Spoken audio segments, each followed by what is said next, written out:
Muy buenos días a todos y a todas. Mi nombre es Violeta Bendersky, soy licenciada en Sociología, coordinadora del Grupo de Investigación de Climate Safe Movement Argentina,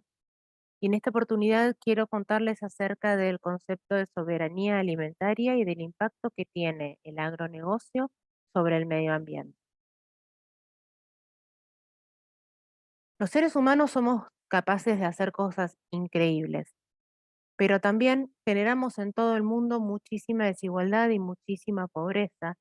y llevamos a la sociedad a múltiples conflictos sociales de todo tipo y a crisis planetarias de una magnitud que nunca se vieron antes. Todo esto en un planeta que está al límite en cuanto al cambio climático, con presiones que son tan pero tan elevadas, que estamos en lo que ahora se ha dado en llamar el antropoceno, una era geológica completamente nueva, que es la era de los seres humanos. El antropoceno, como su nombre lo indica, pone al ser humano en el centro de la escena y está definida esta era por las decisiones humanas. Empiezo por aquí a hablar porque para poder entender toda esta problemática es fundamental que podamos repensar y reflexionar acerca de cómo es la relación del hombre con la naturaleza y cómo a medida que esta relación y este vínculo se fue redefiniendo a lo largo del tiempo, se fueron generando todas estas consecuencias que estamos encontrándonos hoy en día. En este contexto, la naturaleza es un recurso para el ser humano. Aparece como un bien que tiene que estar al servicio del hombre, con un paradigma que pone lo económico como eje organizador fundamental de nuestra vida en común y que con la globalización se mundializó e hizo que este eje económico sea el rector para toda la relación entre el hombre y la naturaleza también. Ahora, ¿cómo esto tiene que ver con la alimentación, que es el tema que nos convoca? Generalmente cuando nosotros pensamos en la alimentación y el cambio climático, lo primero que nos viene a la cabeza es pensar en cómo las condiciones meteorológicas extremas hacen que tengamos más o menos alimentos, ¿no? Que tengamos a disponibilidad alimentos determinados en determinadas etapas del año o no los tengamos. Y tiene de vuelta esta mirada más economicista, en donde los alimentos o la producción de alimentos está al servicio del hombre, pero deja de mirar lo que pasa en el sentido inverso, es decir, qué hace el ser humano cuando produce y qué impacto tiene esto sobre lo que nos rodea. En este sentido, las Naciones Unidas nos comentan que nos cuentan que el 29% de las emisiones de los gases de efecto invernadero surgen de la cadena de suministro que lleva los alimentos de la granja a la mesa. Es decir, que cuando hablamos de producción, no estamos hablando de solamente de la agricultura o de la ganadería en sí misma, sino de el traslado, el transporte, la distribución de los alimentos y todo lo que hay alrededor de esa producción de alimentos que después tenemos nosotros para comer. Además de esto, el 35% de todos los alimentos que se producen se desperdician, es decir, estamos generando un montón de emisiones de gases de efecto invernadero para terminar desperdiciando casi poco más de un tercio. Por otro lado, los sistemas alimentarios actuales son responsables del 80% de la pérdida de la biodiversidad y del 80% de la deforestación. Es decir, la manera en la que producimos los alimentos amenaza muchísimo la estabilidad climática y la resistencia del ecosistema. Por lo tanto, el sistema alimentario actual es uno de los elementos que más contribuye a la degradación ambiental y es uno de los que no diría que menos se toman en cuenta, pero no se toma tan en cuenta como debería ser tomado. Por si esto fuera poco, las investigaciones demuestran que si seguimos con la alimentación así como está, sin cambios sustanciales en la manera de alimentarnos y de producir los alimentos, para el 2050, las emisiones de gases de efecto invernadero que produce el sector alimenticio van a aumentar en un 38%. Entonces, la alimentación tiene un rol clave y nos hace preguntarnos todo esto que venimos viendo, cómo producimos lo que comemos.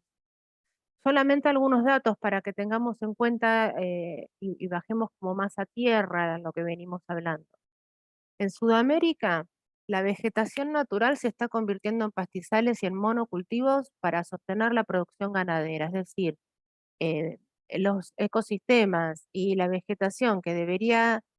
dar lugar a a la variedad y a la naturaleza, está hoy siendo socavada para sostener una producción ganadera que finalmente va a terminar siendo la principal emisora de los gases de efecto invernadero.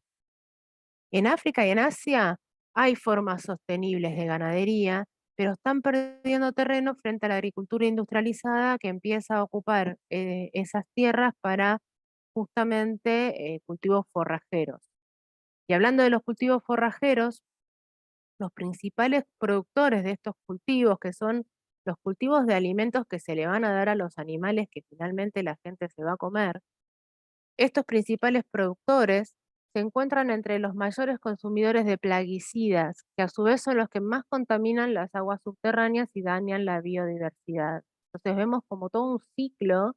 de, como de destrucción de la biodiversidad y de la naturaleza que está anclado en sostener determinadas formas de producción de alimentos. Como decía antes, entonces, la alimentación tiene un rol clave cuando hablamos de combatir el cambio climático y tiene que estar puesto en el eje de la conversación. Por este motivo, la Comisión Eat Lancet reunió a 37 científicos líderes de 16 países para generar lo que se llama la dieta de salud planetaria, que no es una dieta como la entendemos normalmente, sino que tiene que ver con una serie de pautas de alimentación que garantizan que no solamente las personas como individuos estemos bien alimentados, con todo lo que eso implica, sino que sea una dieta que sea saludable para el planeta, es decir, que promueva la biodiversidad. Las pautas que establece son pautas de alimentación basadas en plantas fundamentalmente, y esto tiene que ver con el hecho de que los alimentos de origen animal, en especial la carne roja, tienen huellas ambientales altas por porción, mucho más altas que las huellas ambientales que generan la producción de alimentos de origen vegetal. Lo que plantea no es una dieta que todos en todo el mundo tenemos que comer de la misma manera, porque justamente lo que está hablando y ancla en la idea de respetar las costumbres locales, pero plantea una alimentación nutritiva, saludable, ambientalmente segura y con una producción anclada en lo local, que respete las costumbres y las culturas locales, y que respete también la forma de alimentación local, dejando esta como unificación y homologación de la alimentación a lo largo de todo el mundo que generó la globalización. Pensando en esto, en el año 96, fíjense ya hace rato, la Vía Campesina, que es un movimiento de campesinos que hoy tiene presencia en 81 países, plantea y define por primera vez el concepto de soberanía alimentaria. Este concepto nos